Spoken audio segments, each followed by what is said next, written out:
If you are feeling lost, depressed, hopeless, empty, lifeless, or just confused, then this might be the video for you to watch.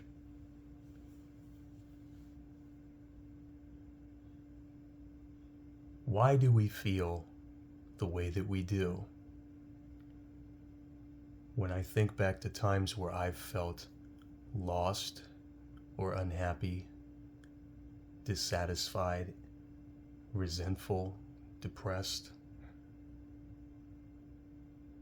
I feel like it was a time of emptiness, lifelessness. I usually refer to it as a lifeless existence. You're doing it, you're just going through the motions, and every day is the same emotionally. And nothing you seem to do changes anything. And this goes on for a long time until you can't take it anymore. You're emotionally numb and tired. You're just tired of being tired. And you'll go looking for answers. That's what I did. I've done a lot of things to find these answers. And I think I've come away with a solution to not feel so hopeless. And it's to understand who you are and what you are.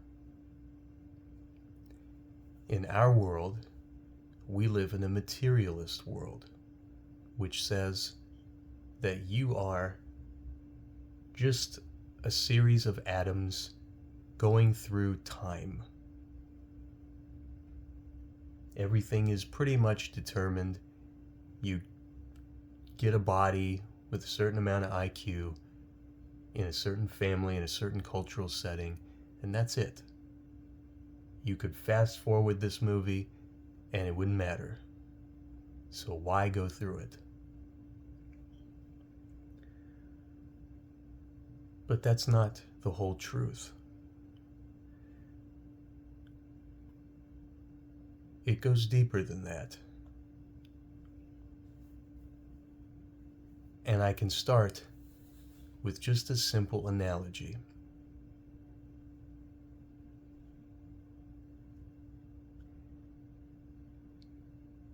If you go through life thinking that this shadow is all there is, then you're missing most of the picture. You intuitively understand, you can do it yourself. When this shadow is cast, you are not the shadow. It is a representation. And you know that this shadow comes from you. I mean, look at yourself. Do it now. Just look down. See it. Got your hands, your chest, the rest of your body.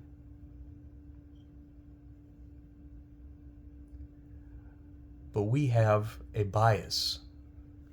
And we think that what we see is all there is.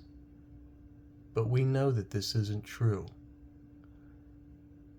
Even science is starting to really understand this, that on the quantum level, things pop in and out of existence.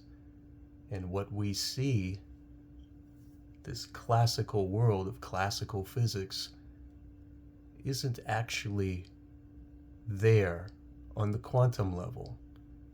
It doesn't mean it's not real. It's just all that we can see because our senses and our brain are developed in a way that this is what we know. It's like wearing a headset, as Donald Hoffman puts it. Your brain filters out information that it doesn't need or thinks it doesn't need. And so you have your sight, your sound, your smell, your taste, and your touch. The Buddha says, however, that you also have mind. And I'll come back to that later. So if this shadow is a representation and your mind only sees a certain spectrum, your eyes see, you hear a certain wavelength, you touch things, but you can't touch the atoms. There are no atoms. There's just a lot of space and waves. These are all representations. Now, if I told you that you are your shadow, you would say that that's absurd. You would say, I'm my body. But ask yourself, if your shadow doesn't know that you're there, how do you know that your body is not the shadow of something else? What is it that casts your body into this world or this dimension? This is the third dimension. And just as certain as you are that this shadow belongs to a hand, why would you be any less certain that your body belongs to something else?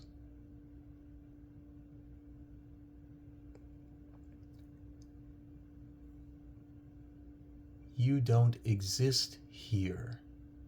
You perceive things here, but this is not you in the same sense that the shadow is not you. You are the will. You are life.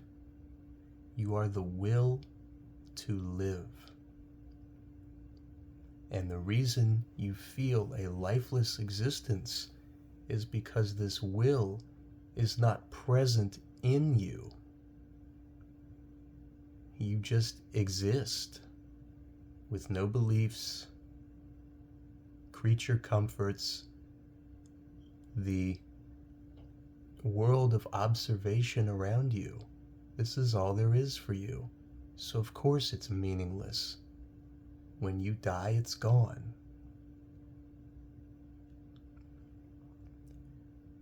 But if you're not your body and you're something else,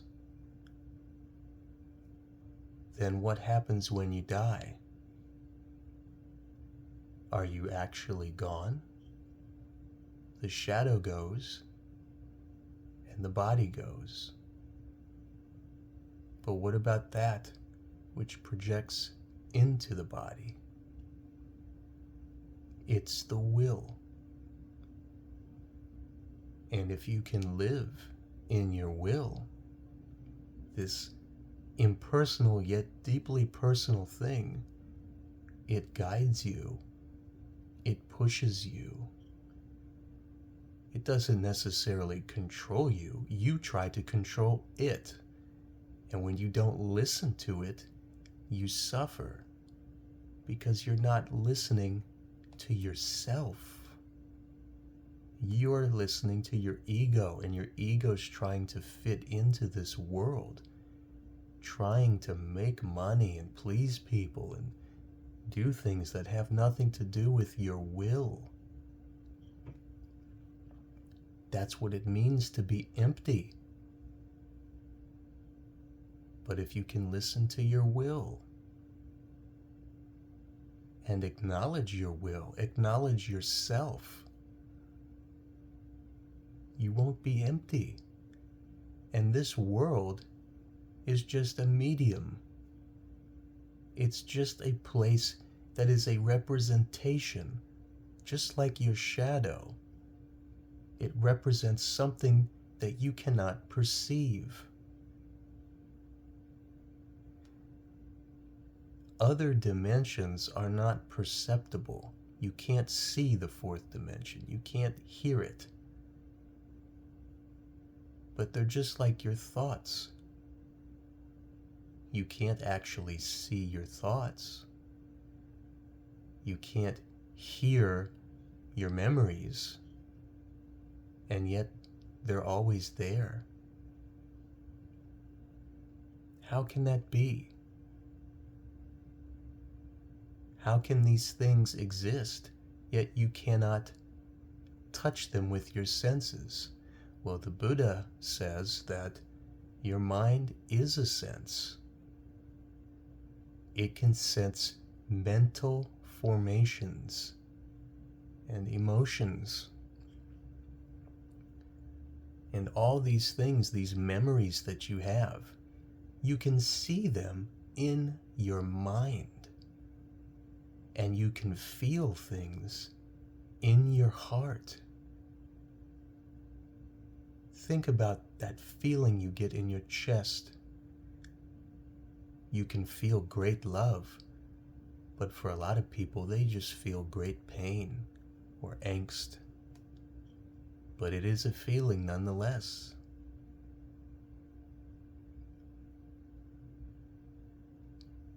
This is how we interact, and this is how we are aware of something else that we cannot see. Other animals, they have eyeballs, they can sense things, but they don't have communication, they don't have stories, they don't have meaning.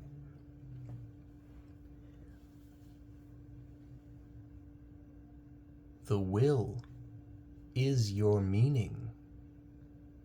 It gives you your meaning. You are synonymous with it. And in your mind, you can perceive meaning. In fact, people can see meaning where, quote unquote, it's not even there. But how do you know it's not there? You can't see meaning.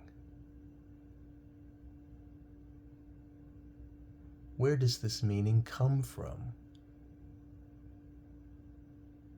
I believe that it comes from the same place you come from. It's not in your body. Your will comes into your body and wears it like a spacesuit.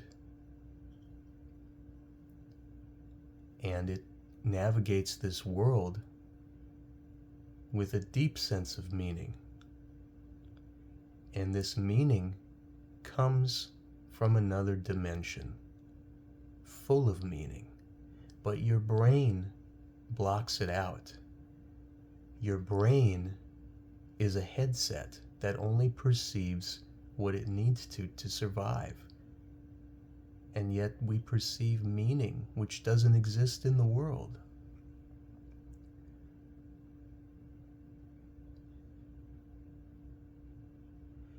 Your brain does not create meaning. It doesn't create the third dimension. It doesn't create anything. It observes. And this meaning comes from the fourth dimension. Maybe even further than that. But your mind, if it doesn't create meaning, and it doesn't create observations, it just is the tool, then what is it doing? Where is it getting meaning from? Your mind is a filter, and it filters your experience from above, from that the reality that is overlaid on this third dimension.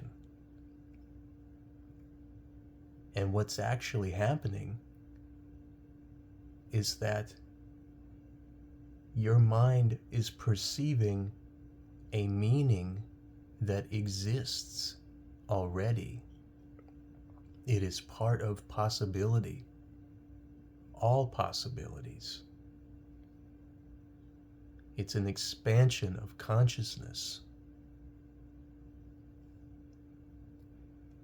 There have been studies that show, you can ask Buddhist monks when they meditate, or people who take substances.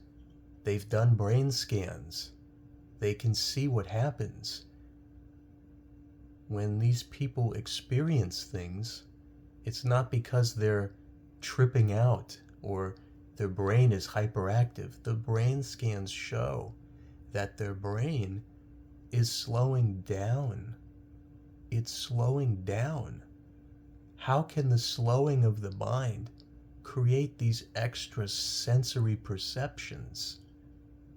Create these experiences, many of which are deeply meaningful. It's happening because your brain is blocking the wide spectrum of consciousness. Everything is a part of consciousness, and your observation of it is your little piece of this. It is consciousness becoming self-aware and looking at itself and seeing and experiencing itself. And when the brain slows down, more of it becomes available. Now, if you extrapolate that, what other event causes the slowing of the brain? It's the one at the very end of our lives, the one we're all afraid of. Death is the ultimate slowing of the brain. And if slowing your brain makes you aware of more things, then doesn't that just tell you what happens at the end? Once the brain is out of the way, once the filter stops getting in between, you merge into consciousness itself. You become part of the whole. There may be more to that, and if you follow certain faiths, they seem to suggest that there is, but at the very least, all death is the stopping of this filter and the emergence, the submergence of your individual consciousness. This feeling of separateness dissolves and you become absorbed into the greater consciousness again. So if you're depressed and you feel no meaning and you're sad and you don't understand anything, well, understand that this world is not all that there is. Number one. Number two, you are not just your body. You are not just this thing that is projected into this world that simply lives and dies. You're greater than that. And you come from a place where meaning is ubiquitous. It's everywhere. Everything is everywhere. It's possible that where we come from is where the imagination rests. and it's where we're going to go before we die. But before we get there, our will must express itself. Believe it or not, your will is you. It is a representation. Your body is a representation, the manifestation in this third dimension of your fourth dimensional self. But the eyes can't see the fourth dimension. But we can feel each other in our hearts. If you open your hearts, we can feel the emotions between people. We know that there is something here that is beyond the eyeball. There's no reason to be sad. There's plenty more to do, and you are not alone. You are never alone. And your fate, your existence, as meaningless as it might seem to you now, you chose. You, the will. You are a representation of the will. The will chose to exist here in you. Now, your ego and society, which perpetuates the ego, is in conflict with your will.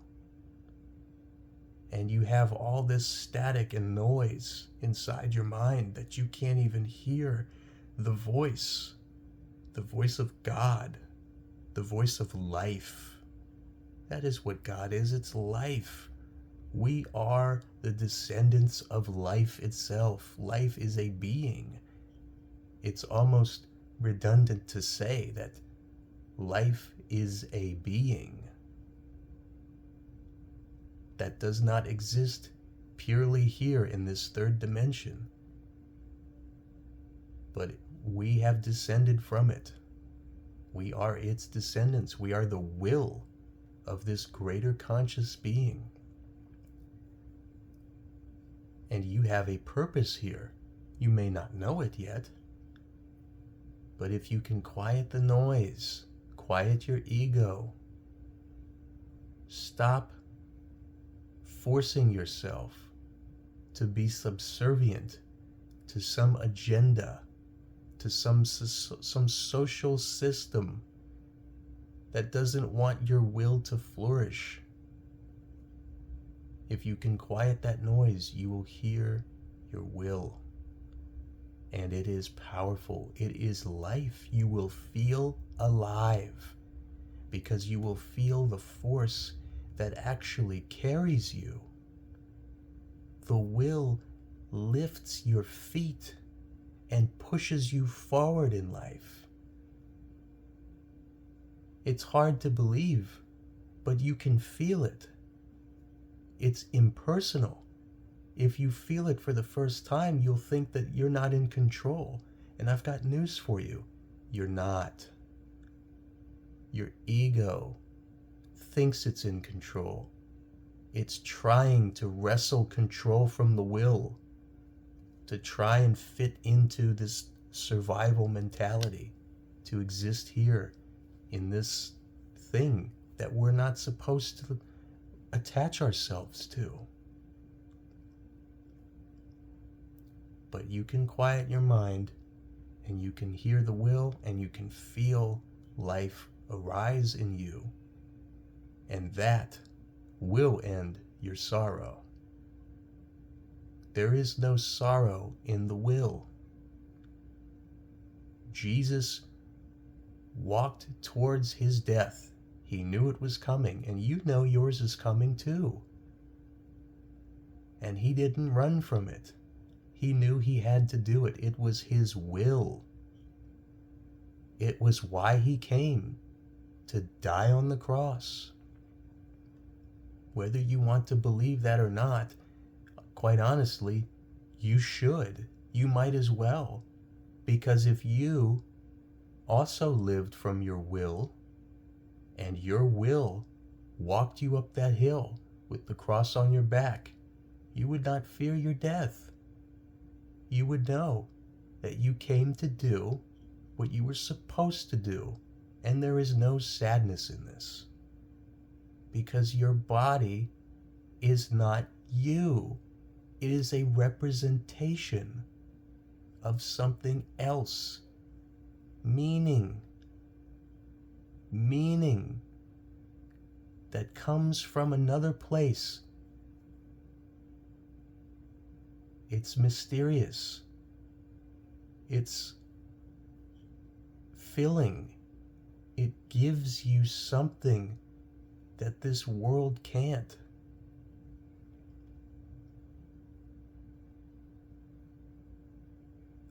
Just listen. That's all you have to do.